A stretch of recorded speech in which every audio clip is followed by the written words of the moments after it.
حضرت موسیٰ علیہ السلام اور جادوگروں کا واقعہ ایک اہم اور سبق آموز واقعہ ہے جو قرآن مجید میں مختلف مقامات پر تفصیل سے بیان کیا گیا ہے۔ یہ واقعہ اسلامی تعلیمات میں اہمیت کا حامل ہے اور اس میں کئی اہم نکات اور عبرت پوشیدہ ہے۔ ناظرین، جوانی کے بعد حضرت موسیٰ علیہ السلام کو اللہ تعالیٰ نے نبوت عطا فرمائی اور انہیں حکم دیا کہ وہ فرعون کے پاس جائیں اور اسے توحید کی دعوت دیں اور بنی اسرائیل کو آزاد کرنے کا مطالبہ کریں۔ حضرت موسیٰ علیہ السلام اپنے بھائی حضرت ہارون علیہ السلام کے ساتھ فرعون کے دربار میں پہنچے اور اسے اللہ کا پیغام سنایا۔ فرعون نے ان کی بات کو رد کیا اور انہیں جھوٹا قرار دیا۔ حضرت موسیٰ علیہ السلام نے اللہ تعالیٰ کے حکم سے اپنا عصا زمین پر پھینکا جو ایک بڑے سانپ میں تبدیل ہو گیا۔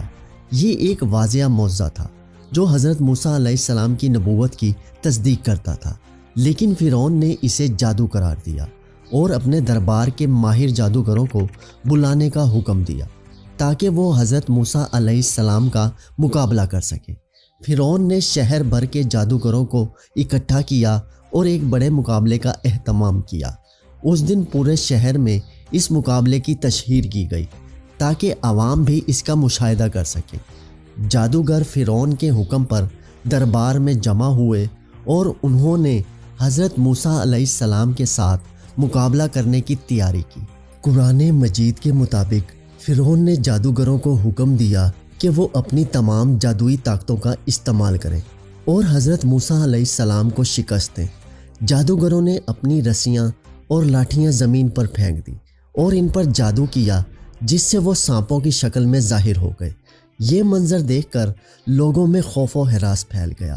حضرت موسیٰ علیہ السلام نے اللہ کے حکم سے اپنا عصا زمین پر پھینکا جو فوراً ایک بڑے اژدہا میں تبدیل ہو گیا اور اس نے جادوگروں کے تمام سانپوں کو نگل لیا۔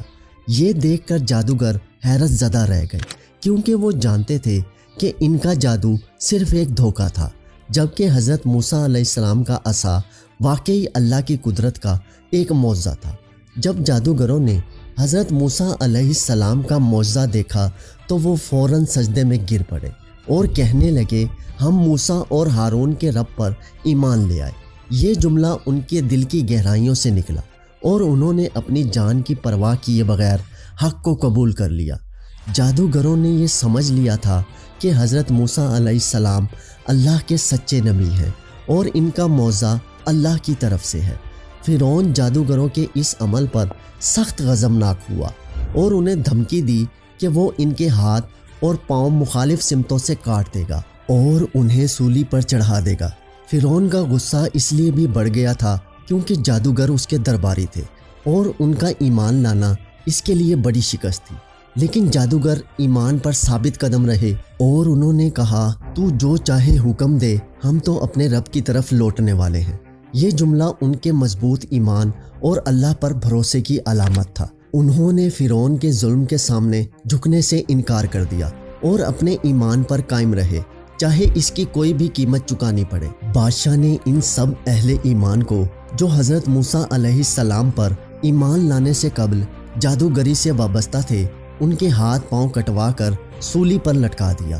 حضرت عبداللہ بن عباس رضی اللہ تعالیٰ عنہ اور حضرت عبید بن عمر رضی اللہ تعالیٰ عنہ نے فرمایا کہ یہ اللہ تعالیٰ کا کتنا بڑا کرشمہ ہے کہ دن شروع ہوا تو یہ کافر جادوگر تھے اور دن ڈھلتے ہی اولیاء اللہ اور شہداء کے عظیم منصب پر فائز ہو گئے۔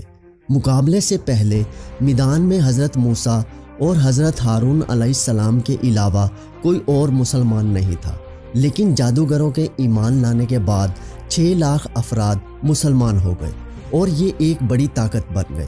جادوگروں کا ایمان لانا اور اپنی جان کی پرواہ کیے بغیر حق کو قبول کرنا ہمیں یہ درس دیتا ہے کہ ایمان کی طاقت ہر چیز سے برتر ہے۔ جب دل میں ایمان جاگ جائے تو دنیا کی کوئی طاقت اسے شکست نہیں دے سکتی۔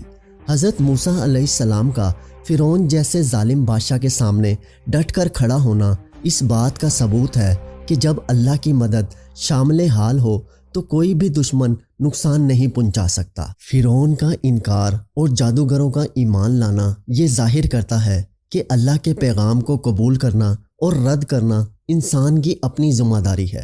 جو لوگ حق کو قبول کرتے ہیں انہیں اللہ کی مدد ملتی ہے، اور جو انکار کرتے ہیں وہ تباہی کا شکار ہوتے ہیں۔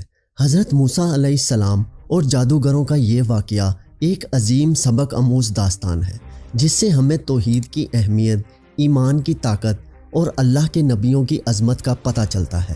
قرآن مجید میں یہ واقعہ مختلف مقامات پر بیان کیا گیا ہے تاکہ ہم اس سے عبرت حاصل کریں اور اپنی زندگیوں میں اللہ کے احکام کو اپنائیں۔ اس واقعے سے ہمیں یہ بھی سیکھنا چاہیے کہ ہمیں ہر حال میں حق کا ساتھ دینا چاہیے، چاہے حالات کیسے بھی ہوں۔ اللہ تعالیٰ کی مدد ہمیشہ حق کے ساتھ ہوتی ہے اور باطل کو کبھی کامیابی نہیں ملتی۔